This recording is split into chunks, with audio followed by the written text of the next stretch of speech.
আহলে সুন্নাহ ওয়াল জামায়াতের আকীদা এই যে, মহান সৃষ্টিকর্তা জান্নাত জাহান্নাম আগেই সৃষ্টি করেছেন।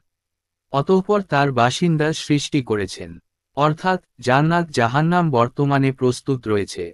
মহান আল্লাহ জান্নাত সম্বন্ধে বলেছেন, অর্থাৎ তোমরা প্রতিযোগিতা করা কর তোমাদের প্রতিপালকের নিকট থেকে ক্ষমা এবং বেহেশতের জন্য, যার প্রস্থ আকাশ ও পৃথিবীর সমান, যা ধর্মভীরুদের জন্য প্রস্তুত রাখা হয়েছে। আলী ইমরান 133। অর্থাৎ তোমরা আগ্রণী হও তোমাদের প্রতিপালকের ক্ষমা ও সেই জান্নাতের দিকে, যার প্রশস্ততা আকাশ ও পৃথিবীর প্রশস্ততার মতো, যা প্রস্তুত করা হয়েছে আল্লাহ ও তার রসূলগণে বিশ্ববাসীদের জন্য। এটা আল্লাহর অনুগ্রহ, যাকে ইচ্ছা তিনি তাকে তা দান করেন। আর আল্লাহ মহা অনুগ্রহশীল। হাদিদ 21। আর জাহান্নাম সম্বন্ধে বলেছেন, অর্থাৎ যদি তোমরা সূরা আনয়ন না কর এবং কখনোই তা করতে পারবে না, তাহলে সেই আগুনকে ভয় কর, যার ইন্ধন হবে মানুষ এবং পাথর, অবিশ্বাসীদের জন্য যা প্রস্তুত রয়েছে। বাকারাহ 24। অর্থাৎ তোমরা সেই আগুনকে ভয় কর, যা অবিশ্বাসীদের জন্য প্রস্তুত রাখা হয়েছে। আলী ইমরান 131।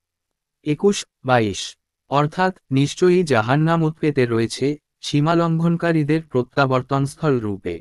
নাবাহ 21-22। মহানবী সাল্লাল্লাহু আলাইহি ওয়াসাল্লাম মিরাজের রাতে জান্নাত দর্শন করেছেন। মহান আল্লাহ বলেছেন, অর্থাৎ নিশ্চয়ই সে তাকে আরেকবার দেখেছিল সিদরাতুল মুনতাহার নিকট, যার নিকট অবস্থিত জান্নাতুল মাওয়া বা শায়দান। যখন বদরী বৃক্ষটিকেই যা আচ্ছাদিত করার ছিল তা আচ্ছাদিত করল, তার দৃষ্টি বিভ্রম হয়নি, দৃষ্টি লক্ষ্যচ্যুত হয়নি। নিঃসন্দেহে সে তার প্রতিপালকের মহান নিদর্শনাবলী দেখেছিল। নাজম 13-18। বরং মহানবী সাল্লাল্লাহু আলাইহি ওয়াসাল্লাম সে রাত্রে জান্নাতে প্রবেশ করেছেন। বুখারী মুসলিম। মহানবী সাল্লাল্লাহু আলাইহি ওয়াসাল্লাম বলেন, তোমাদের কেউ যখন মারা যায়, তখন সকাল সন্ধ্যায় তার অবস্থানক্ষেত্র তাকে প্রদর্শন করা হয়।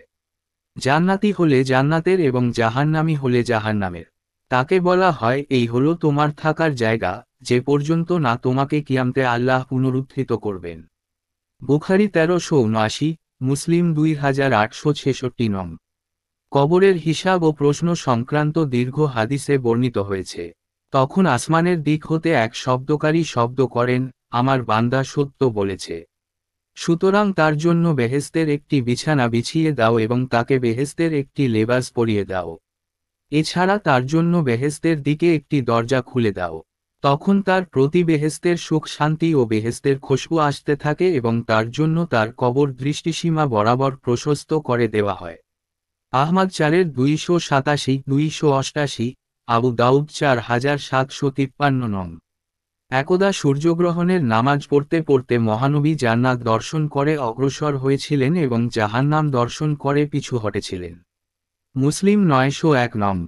তিনি বলেছেন, আমি জান্নাতের দুয়ারে দাঁড়ালাম। অতঃপর দেখলাম, যারা জান্নাতে প্রবেশ করেছে, তাদের অধিকাংশ গরিব মিসকিন মানুষ। আর ধনবানদেরকে তখনও হিসাবের জন্য আটকে রাখা হয়েছে। পক্ষান্তরে অন্যান্য জাহান্নামীদেরকে জাহান্নামে নিক্ষেপ করার আদেশ দেওয়া হয়েছে। আর আমি জাহান্নামের দুয়ারে দাঁড়িয়ে দেখলাম যে, যারা তাতে প্রবেশ করেছে, তাদের বেশিরভাগই নারীর দল। বুখারী ও মুসলিম। রাসূলুল্লাহ সাল্লাল্লাহু আলাইহি ওয়াসাল্লাম এর কাছে সাহাবীদের কোন কথা পৌঁছল। অতঃপর তিনি ভাষণ দিয়ে বললেন, আমার নিকট জান্নাত ও জাহান্নাম পেশ করা হলো। ফলে আমি আজকের মতো ভালো ও মন্দ একত্রে কোন দিনই দেখিনি। যদি তোমরা তা জানতে যা আমি জানি, তাহলে কম হাসতে আর বেশি করতে। সুতরাং সাহাবীদের জন্য সেদিনকার মতো কঠিনতম দিন আর ছিল না। তারা তাদের মাথা আবৃত করে কান্নায় ভেঙ্গে পড়লেন। বুখারী, মুসলিম। তিনি বলেছেন, মুমিনদের রূহ জান্নাতের গাছে ঝুলন্ত অবস্থায় থাকে। পরিশেষে কিয়ামতের দিন আল্লাহ তার দেহে ফিরিয়ে দেবেন। মালিক, নাসাই, বাইহাকি, সি সহিহাহ 995 নং।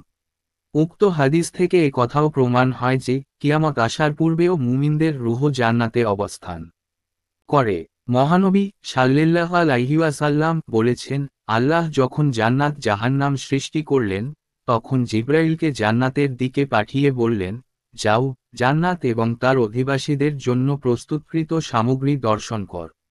সুতরাং তিনি গেলেন এবং দর্শন করে ফিরে এসে বললেন, আপনার সম্মানের কসম, যে কেউ এর কথা শুনবে সে এতে প্রবেশ করতে চাইবে।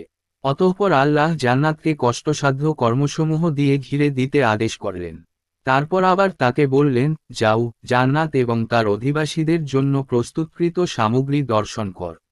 সুতরাং তিনি গেলেন এবং দর্শন করে ফিরে এসে বললেন, আপনার সম্মানের কসম, আমার আশঙ্কা হয় যে কেউ তাতে প্রবেশ করতে পারবে না। অতঃপর আল্লাহ তাকে জাহান্নামের দিকে পাঠিয়ে বললেন, যাও, জাহান্নাম এবং তার অধিবাসীদের জন্য প্রস্তুতকৃত সামগ্রী দর্শন কর। সুতরাং তিনি গেলেন এবং দেখলেন তার আগুনের এক অংশ অপর অংশের উপর চেপে রয়েছে। অতঃপর তিনি ফিরে এসে বললেন, আপনার সম্মানের কসম, যে কেউ এর কথা শুনবে সে এতে প্রবেশ করতে চাইবে না।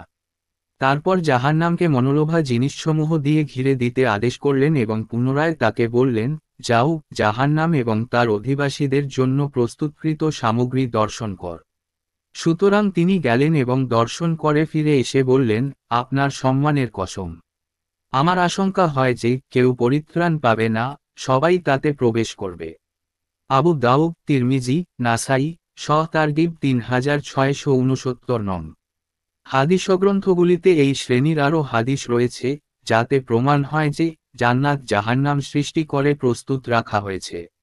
সূর ফুঁকার পরেও জান্নাত জাহান্নাম অবশিষ্ট থাকবে, যেমন কিয়ামতে সূর্য থাকবে। অতএব এই সন্দেহে তা এখন সৃষ্ট নয় বলা যাবে না, বরং তা সৃষ্ট প্রস্তুত আছে। অবশ্য তার মধ্যে এমনও কিছু সাজ সামগ্রী আছে যা মহান আল্লাহ পরে সৃষ্টি করবেন।